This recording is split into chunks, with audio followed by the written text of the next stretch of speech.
Hola chicos, buenos días, ¿qué tal? ¿Cómo están? Hola, profe, bien, ¿y usted? Bien, bien, gracias. Como que veo que a algunos al inicio de su ingreso los bota del Zoom.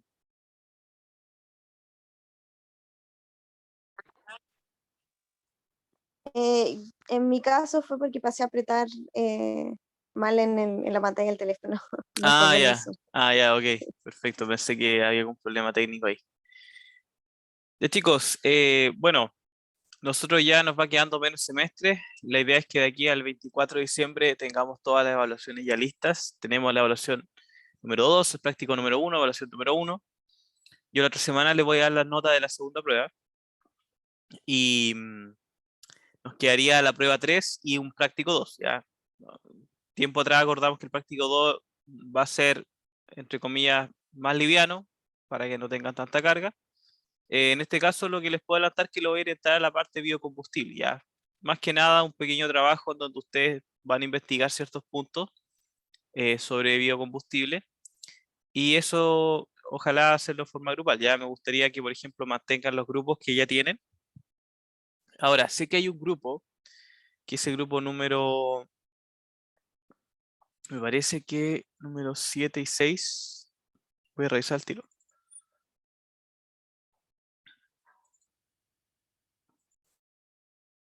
Sí, el grupo 6 está formado por Nicolás Pareja y Fernanda Parragués. No sé si está Fernanda por ahí. Sí, profe, aquí estoy. Hola Fernanda, buenos días. Y el grupo Hola, 7 buenos está días. Coyam Catalán solo. Ahora, chicos, me gustaría que pudieran conversar y ver si Coyam se puede integrar al grupo tuyo, Fernanda, y así quedan todos los grupos de 3, ¿ya? Y de esa manera ustedes pueden realizar el último trabajo en conjunto y así tienen menos carga, ¿ya? Sí, por mi parte no hay problema. Ok, muchas gracias, Fernanda. Bueno, Chicos, entonces, le voy a dejar mi collante acá, ¿cierto? sí, sí, lo veo conectado.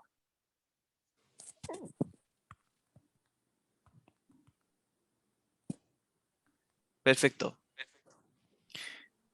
Chicos, entonces nos quedaría alrededor de 2 semanas de clases, ya que la última semana, la del 24, es de evaluaciones finales. Y considerando la clase de hoy serían 3, ¿ya? Ahora, lo que nos queda por ver es principalmente la unidad de combustión, estamos avanzando en eso. Y a mí me gustaría intentar cerrar la otra semana, ¿ya? La materia, para que de esta manera ustedes quizás tengan una semana más libre el 16 y ese tiempo lo puedan invertir, qué sé yo, en otra asignatura o el mismo trabajo de lo que estamos viendo, ¿ya? Así que no sé qué les parece la idea. Tratar de la próxima semana finalizar los contenidos.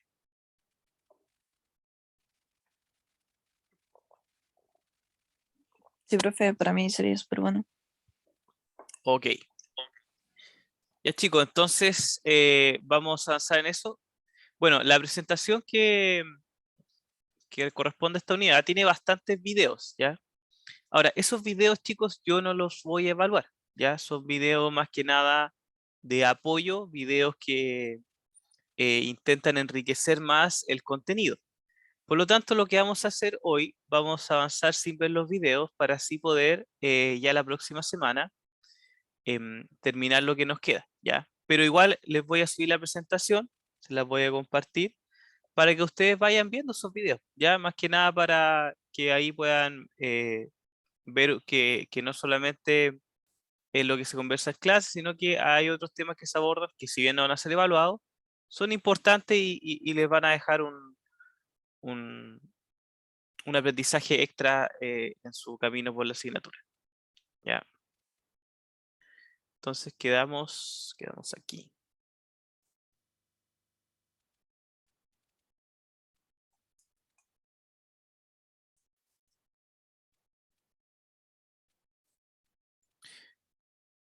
La semana pasada nosotros comenzamos esta unidad y hablamos bastante de, bueno, obviamente partimos con lo que es la combustión.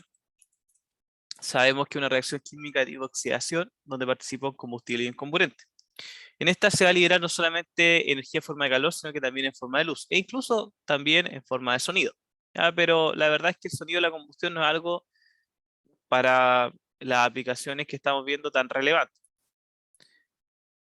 Sabemos que el comburente es oxígeno y que el oxígeno lo podemos traer del aire. Por lo tanto, ahí hablamos un poquito del aire, lo que hace que lo componen. Y hicimos un breve repaso de las características de cada uno, en donde también vimos diferentes aplicaciones, ¿ya? Luego fuimos directamente a lo que es combustibles, en donde dejamos claro que lo importante acá es que podemos encontrarlo en los tres formatos de los tres estados de la materia. Estos combustibles tienen ciertas propiedades, como por ejemplo en la composición, la cual es fundamental ya que la composición es la base de todo. Conociendo la base de un candidato a combustible se puede evaluar de forma teórica, ¿ya? E incluso también de experimental, que es lo que cuenta, si es que ese candidato a combustible cumple o no con lo que se necesita. También está el poder calorífico, que es lo que nos da una idea bien clara de la capacidad de ese combustible en cuanto a la generación de energía por kilogramo y por hora. La densidad, punto de inflamación, temperatura de combustión. Y bueno, acá el punto de inflamación es bueno, chicos, mencionarlo a un nivel de seguridad, porque todos los combustibles se transportan, ya hay que almacenar. Y las empresas que trabajan en ese rubro ponen mucho cuidado con este tema, porque si ellos se descuidan y no almacenan de forma adecuada los combustibles, puede haber un exceso de calor que genere la inflamación de este y por ende un accidente, ¿ya? Por eso es que es tan importante ese tema. Ahora, claro, acá tenemos las temperaturas de ignición del oxígeno y el aire, pero sabemos que los combustibles tienen una temperatura de ignición mucho más baja que las que vemos ahí. Por lo tanto, ese es un tema que también es muy importante. La temperatura de combustión, sabemos que es la temperatura máxima que alcanza la llama durante el proceso de combustión. Luego nos concentramos en lo que fue los diferentes contaminantes. ¿Ya? El contenido de azufre es una propiedad de los combustibles por lo mismo, porque dependiendo de la cantidad de azufre, vamos a ver qué tan contaminante o no puede ser un combustible. Principalmente porque este elemento participa directamente en la generación de lluvia ácida. Luego de eso pasamos a analizar los tipos de combustión, en donde sabemos que la incompleta impide que el combustible se queme por completo y a la vez genera gases contaminantes como el monóxido de carbono. ¿Ya? Esto es para el caso de quema de hidrocarburos. ¿Ya? E incluso si tiene azufre también puede generar ácido sulfúrico. La combustión teórica es la combustión perfecta, que no se da jamás en la realidad, jamás, jamás, porque necesita un suministro de oxígeno que es muy variante, pero a la vez tiene que ser exacto. Y no existe dicha tecnología. Por lo tanto, lo más cercano a esto es la combustión completa. Donde la gran diferencia es que entre la teórica y la completa, en la completa nos pasamos un poco del oxígeno que necesitamos, pero aún así quemamos el combustible por completo. ¿Ya? Es decir, nos va a sobrar un poco de oxígeno. Ahora, aquí la generación de dióxido de azufre obviamente va a depender de si el combustible contiene o no azufre. De no contener azufre no se va a generar dióxido de azufre y prácticamente no tendríamos ningún contaminante. Sin embargo, sabemos que el dióxido de carbono tiene esa dualidad de comportamiento porque en estricto rigor no es contaminante, ya, pero sabemos que hoy en día sí lo es. Y lo es por un tema de que hablamos ahí de el efecto invernadero que se genera por la acumulación excesiva de gases de efecto invernadero, valga la redundancia, como puede ser el dióxido de carbono y también el metano. Y finalmente tenemos la combustión con exceso de aire, en donde sabemos que aquí se nos pasa demasiado la mano con el oxígeno, y eso, si bien va a quemar el combustible por completo, va a disminuir el calor generado. ¿Ya? Esa es la gran desventaja. Bueno, el efecto invernadero también ya lo conversamos. Es un efecto que por naturaleza nos beneficia, pero en exceso obviamente nos perjudica, ya que como consecuencia genera lo que ya conocemos como calentamiento global. Y quedamos aquí, ya quedamos en los combustibles más comunes. Vamos a hablar de los combustibles y vamos a comenzar por la familia de hidrocarburos. ¿Por qué? Porque tal cual como dice ahí, son los más comunes, son los que se han utilizado durante 100 años, por decirlo de una manera, sobre todo el carbón, que es uno de los más antiguos. Y aquí nosotros vimos un video de cómo se originan los hidrocarburos, que en el fondo todos estos combustibles son materia orgánica, que fue acumulada en diferentes sedimentos, capas de la Tierra, a unas condiciones de presión y temperatura altísimas. Y con el tiempo se convirtieron en lo que conocemos como petróleo, gas natural y carbón. Acá hay un video, en específico el segundo link, donde muestran todo el proceso de la manipulación del petróleo, tanto como materia prima, y los productos que se generan. Ya, ese video lo estábamos viendo, pero no lo vamos a terminar, ya para poder avanzar más rápido, porque es algo que ustedes después pueden ver desde sus casas, ¿ya? Hasta aquí, chicos, ¿alguna duda o consulta? No, profe, por mi parte. Está todo claro. Ok. Bueno, el petróleo sabemos que es una mezcla compleja, homogénea, formada por hidrocarburos, y claramente sabemos que no es un recurso renovable. Si bien es natural, no lo es, ¿ya? Ahora, acá hay un tema que es bien curioso, porque no sé si han escuchado hablar de las curvas del petróleo.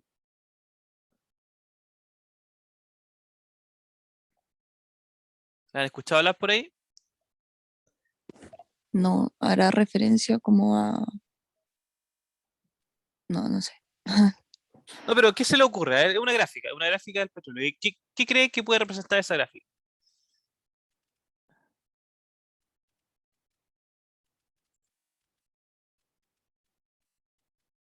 ¿Alguna idea? Profe, puede ser quizá como la densidad, es como, eh, no sé, como la cantidad de algún compuesto que tenga el petróleo más denso que otro. Mira, más que el mostrar el petróleo a nivel de composición, lo que muestran las curvas del petróleo, que la verdad no recuerdo si ese es el nombre técnico, lo llamo así, es el abastecimiento de petróleo que queda en el mundo, ¿ya? Ahora, esa es una gráfica bien polémica. ¿Y por qué es polémica? Porque cada ciertos años se va actualizando. Cada ciertos años esa curva muestra una mayor proyección de vida útil del petróleo, es decir, que aún quedan suficientes yacimientos como para producir 5, 10, 20 años. Y bueno, ahí hay todo un tema porque también hay yacimientos petróleos que están de cierta manera restringidos, ¿ya? Que no están liberados porque depende obviamente de los propietarios, de los países. Y el asunto es que siempre que se ve en esa gráfica, se juntan todas estas comisiones eh, de combustibles internacionales y conversan del futuro. Conversan qué van a hacer porque saben que el petróleo no es una opción viable y en base a eso toman decisiones, ¿ya? Ahora, por ejemplo, hace yo creo que unos 8 años atrás, o 10 si es que no me equivoco, se juntaron todos estos tipos y en Europa sacaron una ley que desde el año 2025 no se iban a fabricar más automóviles a motores de combustión, ¿ya? Ahora yo estoy ansioso porque lleguemos al 2025, porque algo me dice que no lo van a cumplir, ¿ya? O sea, es cosa de ver cómo está el mercado. Sabemos que la electromovilidad, que es la alternativa, está avanzando, pero, o sea, imagínense, estamos a punto de entrar al 2022 y la electromovilidad en Europa, no tengo la cifra, pero claramente no creo que en 3 años reemplace por completo el panorama, ¿ya? No creo que en 3 años realmente las grandes compañías automóviles saquen solamente modelos de electromovilidad. La verdad lo veo bien difícil. Entonces, se los comento porque la verdad es que yo creo que nadie sabe realmente cuánto petróleo queda en el mundo, ¿ya? Yo creo que simplemente, o sea, esta es mi opinión personal, ¿ah? No es nada que sea verdad, pero yo creo que simplemente los que manipulan todo esto, cada cierto tiempo, claro, muestra una gráfica que dice en tal año no hay más petróleo, como para dejar contento a la comunidad, como para en el fondo decir, oye, se va a acabar el petróleo, entonces por lo tanto pongámonos las pilas con alternativas limpias. Y yo creo que ha sido una forma de impulsar lo que es la electromovilidad. pero por lo que veo, por todo eso, actualizaciones de esta gráfica cada 3, 4 años, la verdad es que eh, yo creo que nos queda petróleo para rato. ¿Ya? Ojalá yo esté equivocado y efectivamente el 2025 Europa deje de fabricar automóviles de combustión, motor de combustión interna. Pero bueno, continuando, Profe, ¿sí? pero sería solamente Europa quien dejaría de producir eh, este tipo de automóviles, po.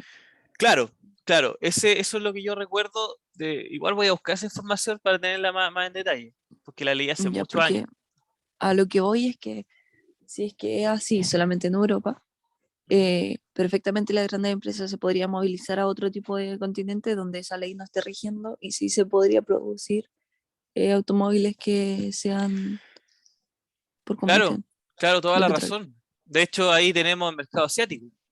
El mercado Ujú. asiático ha crecido bastante el automovilismo, sobre todo con nuevas marcas que ofrecen una alternativa más económica para aquellos que no quieren invertir tanto en un vehículo. Así que claro, es una alternativa y probablemente puede que pase, ¿ah? Puede que estas compañías europeas, no sé, abran una sede, qué sé yo, en Malasia, Sudáfrica, por decir algo, y fabriquen los Mercedes de motores de combustión interna de allá.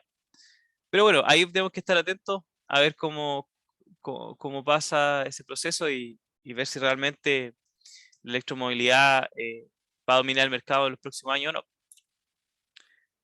Bueno, dentro de los derivados del petróleo, nosotros sabemos que hay muchas alternativas, pero principalmente nos concentramos en estas cinco, ¿ya? Una en formato gaseoso y otra en formato líquido. En formato gaseoso tenemos el propano, que es un gas, un GLP, ya es un gas licuado del petróleo,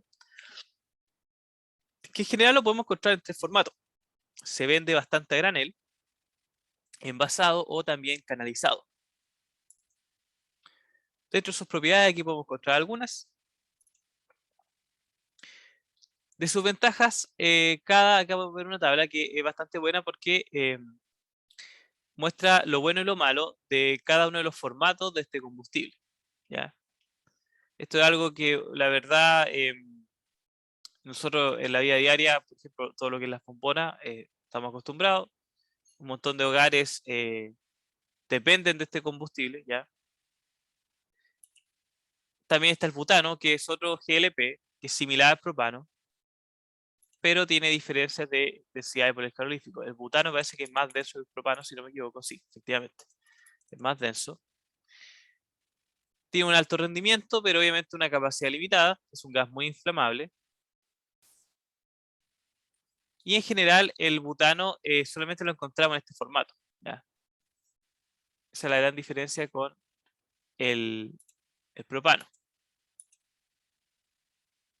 Ahora, lo bueno sí que este equipamiento, por ejemplo, de butano, de propano, por ejemplo, estas mismas bombonas están fabricadas no solamente para almacenar butano, sino también para almacenar propano. Luego tenemos la gasolina, que la conocemos bastante. Es una alternativa, podríamos decir, más refinada del diésel. ¿Ya? Sabemos que su nivel de octanaje no solamente favorece el rendimiento a nivel de combustión, sino que también las emisiones de este combustible son mucho menores en comparación al diésel. Tenemos también el queroseno, que popularmente le llamamos parafina. Ahora, la parafina es como, a mí me llama la atención sus aplicaciones, porque por un lado tiene aplicaciones muy sencillas, que es como la calefacción doméstica, y por otro lado, cuando el queroseno es mucho más refinado, tenemos aplicaciones como el uso en turbinas de gas en avión. Luego tenemos el diésel, ¿ya? Que en algunos países se le conoce como gasoil o gasóleo, en España se le llama así. ¿Ya?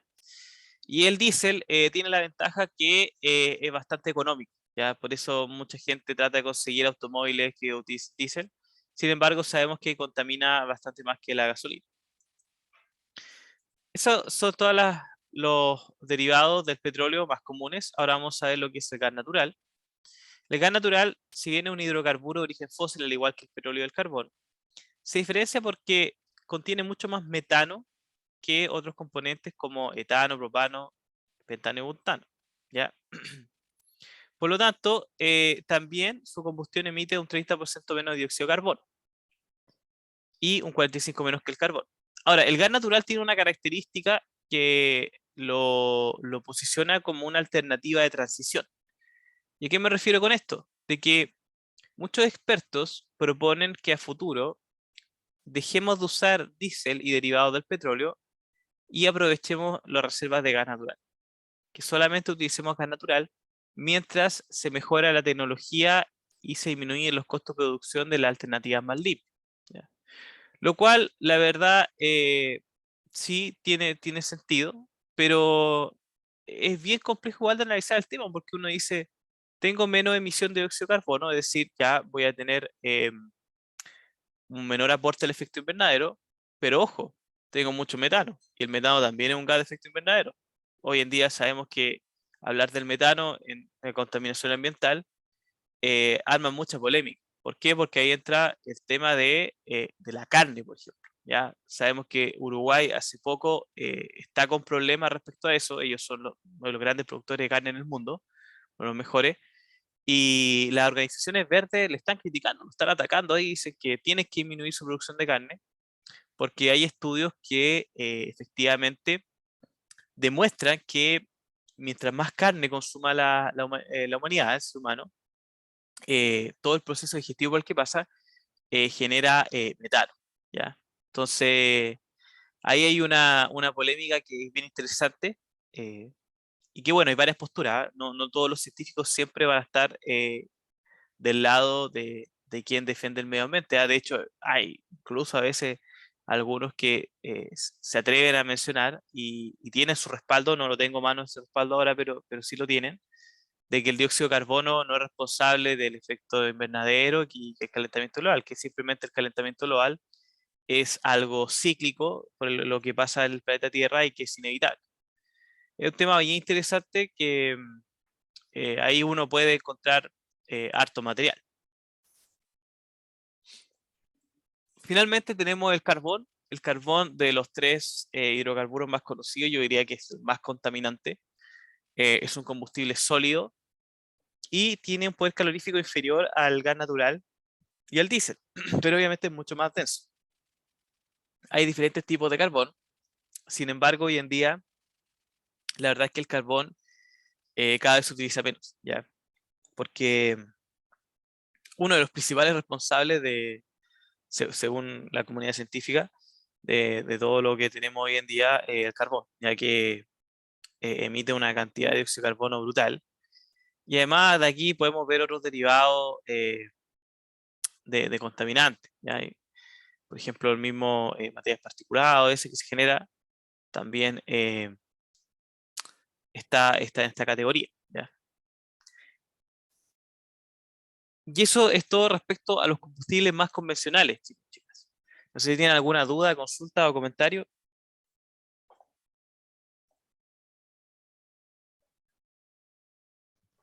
No, profe. Ok.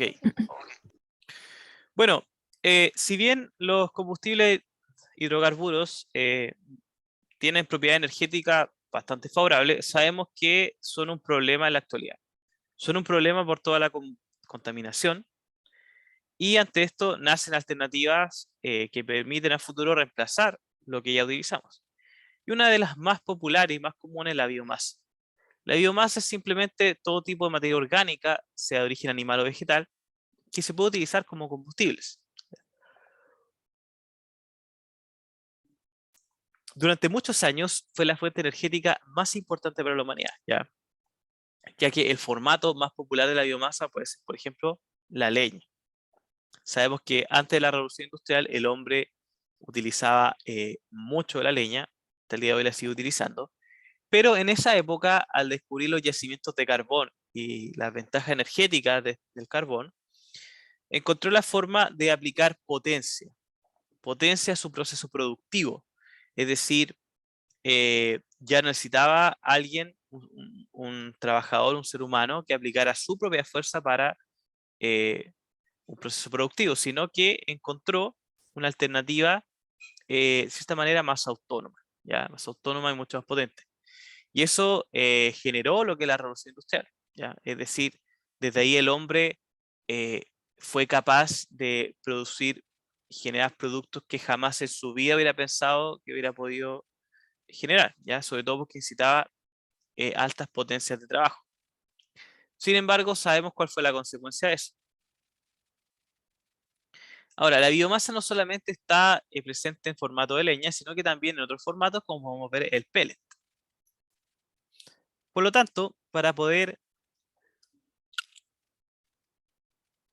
disculpen, para poder tener más claro las diferentes alternativas de biomasa, vamos a ver sus categorías. La primera es la natural. Es aquella que se produce en la naturaleza sin la intervención humana, ¿ya? Es decir, la leña es una biomasa natural porque el hombre la extrae, ¿ya? Pero no pasa por ningún proceso químico, ¿ya? O sea, a lo más hay un proceso de secado, ¿ya? Que no es algo que altere su composición, es decir, si bien sí, el contenido de humedad va a disminuir, pero solamente esa variable. Luego tenemos la biomasa residual, que es toda aquella que proviene de diferentes tipos de residuos generados por diferentes actividades, ya sean humanas o animales o forestales. Por ejemplo, residuos que generamos nosotros, los residuos de la industria, residuos de animales o agrícolas o forestales, todos ellos caben dentro de la categoría de biomasa residual. Hay diferentes ejemplos. Uno puede ser el caso de lo que ocurre en la industria avenera. La industria avenera hace bastante tiempo que comenzó a utilizar un residuo de ellos, que es la cáscara de la avena, para alimentar sus calderas, ¿ya? Es decir, desde ese momento estas industrias encontraron una alternativa mucho más económica. Otro caso es el hueso de aceituna, que también es una biomasa residual que se utiliza para poder formar pellets de este hueso y así alimentar diferentes tipos de calderas. También están presentes las cáscaras de cualquier tipo de fruto seco e incluso aceites residuales de la producción de aceite de oliva.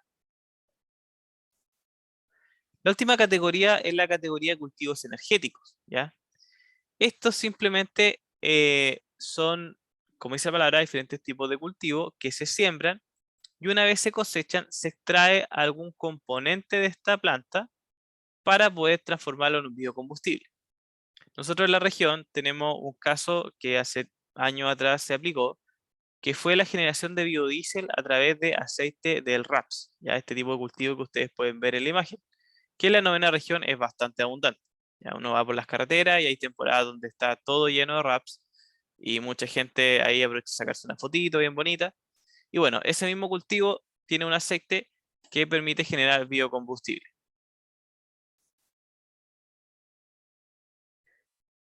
Vamos a ver la biomasa de una forma bien real, ¿ya? No solamente sus ventajas, sino que también sus desventajas.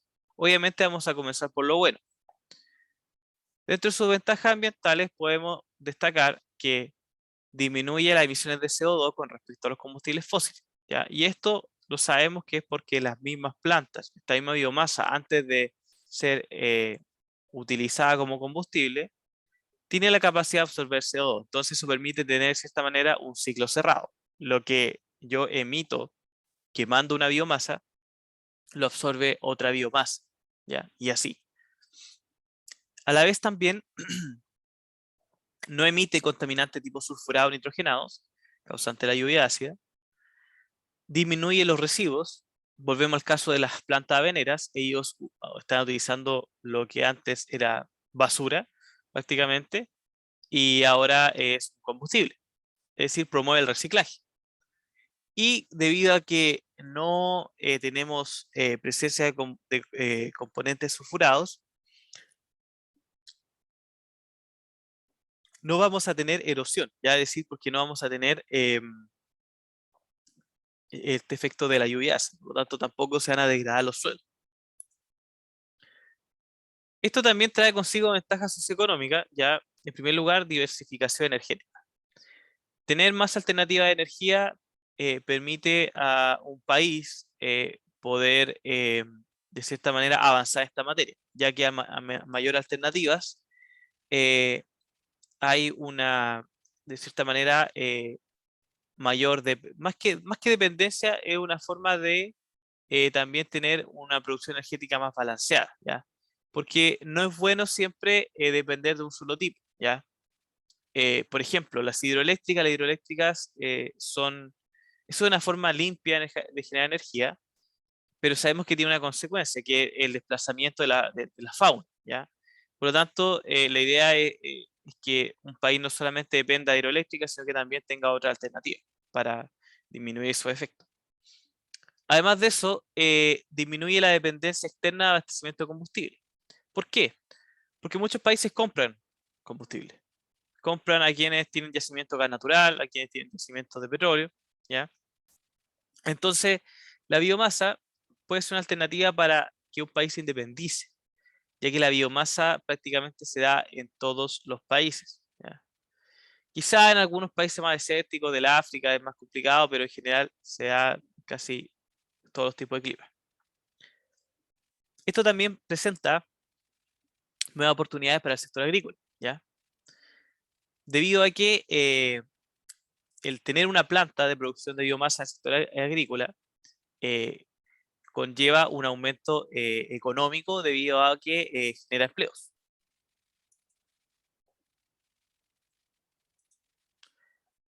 Bueno, no todo lo que brilla es oro, como se dice, porque lamentablemente si bien la biomasa tiene muchas ventajas, también tiene ciertas desventajas que hoy en día cada vez se están mitigando.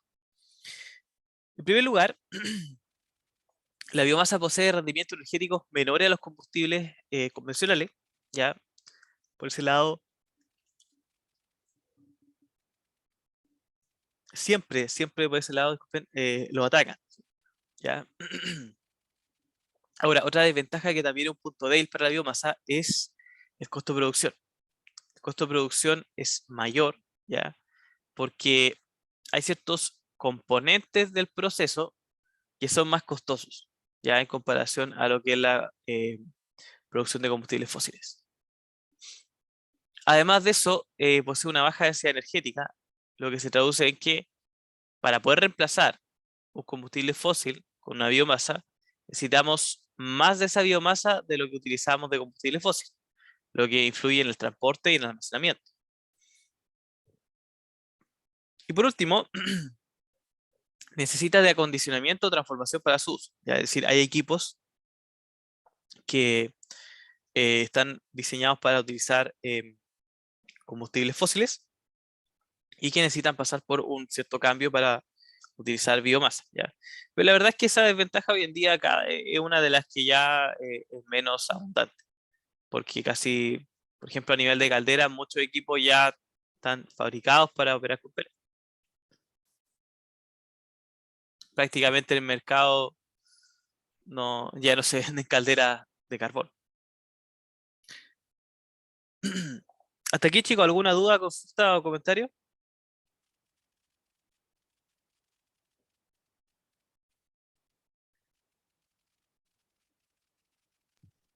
No por mi parte, profe. Ok. Bueno, la biomasa tiene diferentes aplicaciones. Una de ellas es el sector de la energía térmica, es decir, se utiliza en calderas o estufas que tengan como fin calefaccionar, ¿ya? Así como una estufa calefacciona una cierta área en un hogar, también hay calderas de tipo de calefacción que permiten calentar agua, ¿ya? Y esa agua no solamente tiene un uso sanitario para la ducha, qué sé yo, sino que también pasa por radiadores y termina calefaccionando un hogar. Otro fin es la producción de energía eléctrica, que esto es muy importante porque reemplazó al carbón, ¿ya? Antiguamente todas las calderas de las termoeléctricas utilizaban carbón.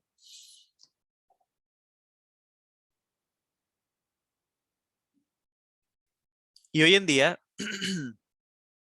existen muchas termoeléctricas que están utilizando biomasa, ¿ya? Y eso ha sido un cambio 180 grados que permite disminuir considerablemente las emisiones de gases contaminantes y a la vez mantener una forma de generar electricidad.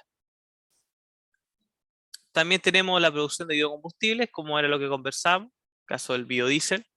Y acá tenemos un mapa que resume bastante bien lo que yo les comentaba. O sea, tenemos la planta oleaginosa. Esta, al ser ya cosechada, tiene una semilla. Esa semilla tiene un aceite. Ese aceite tiene que pasar por un refinado. Y en este refinado, y es donde acá se utilizan ciertos componentes que en este momento no recuerdo, que son muy costosos, ¿ya? Entonces eso encarece bastante el costo de producción. Luego a esto se le añade alcohol, ¿ya? Para pasar por un proceso de transesterificación. Y de ahí tenemos el resultado que puede ser el biodiesel o también glicerina, lo cual es utilizado en vehículos que si bien emiten CO2, pero ese CO2 es captado por todas estas plantas. Ahora, otra alternativa en la parte de los biocombustibles es el biogás, ¿ya? El biogás es simplemente tomar todos los residuos naturales, sean humanos, agrícolas, vegetales, y llevarlo a un proceso de digestión anaeróbico. Eso va a generar biogás que puede utilizarse tanto como calefacción como para generar electricidad. E incluso se puede generar biometano, que es un combustible tipo automotriz. Finalmente tenemos el bioetanol, que es simplemente como la gasolina verde. ¿Ya? El bioetanol es muy utilizado en Brasil. En Brasil, la verdad es que los combustibles verdes son muy populares, ¿ya?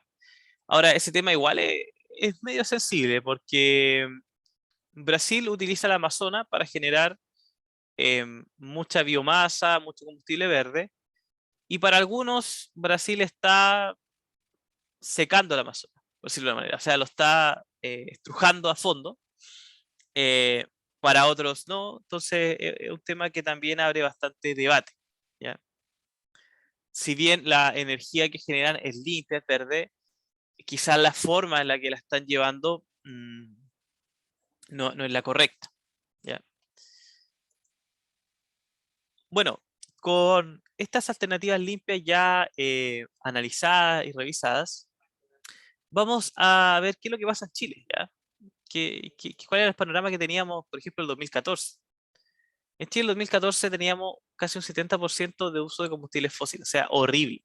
Horrible porque nosotros tenemos una geografía, un clima que nos permite desarrollar todas, pero todos los tipos de energías renovables, o sea, sin ninguna excepción, ¿ya? Y de hecho, muchos países darían lo que fueran por tener ese potencial que tiene Chile, ¿ya? ¿Qué es lo que nos favorece a nosotros? Bueno, la forma de nuestro país, ¿ya? Que es tan largo, y eso permite abordar una gran diversidad de climas, ¿ya? De clima, de terreno, que permiten aprovechar todo lo que existe de opciones de energía renovables. Chicos, nos va quedando un poco menos de un minuto, así que pregunto si hasta aquí alguien tiene alguna duda o consulta. Profe, yo quería saber cómo, por qué en Chile no se produce energía geotérmica, se llama, como la de los Ujú. volcanes. Mira, la geotérmica tiene su lado negativo, ¿ya? Hay gente que la ve como una energía peligrosa de manipular. Podríamos decir que es como la misma imagen genera la energía nuclear, ¿ya? Y es por eso que Chile aún no se ha atrevido a eso. Ahora, de que hay formas de generar energía que son un poco peligrosas porque en caso de un accidente puede quedar la embarrada, sí, ¿ya? Y la nuclear y la geotérmica son de ese estilo.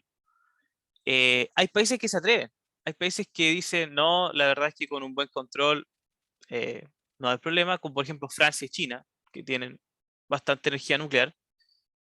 Alemania ha cerrado centrales nucleares. Alemania ha cambiado su opinión y al final depende de eso, ¿ya? Depende de eso. Chicos, nos queda menos un minuto, así que vamos a continuar la conversación a la vuelta, ¿ya? Nos tomamos 10 minutos y volvemos.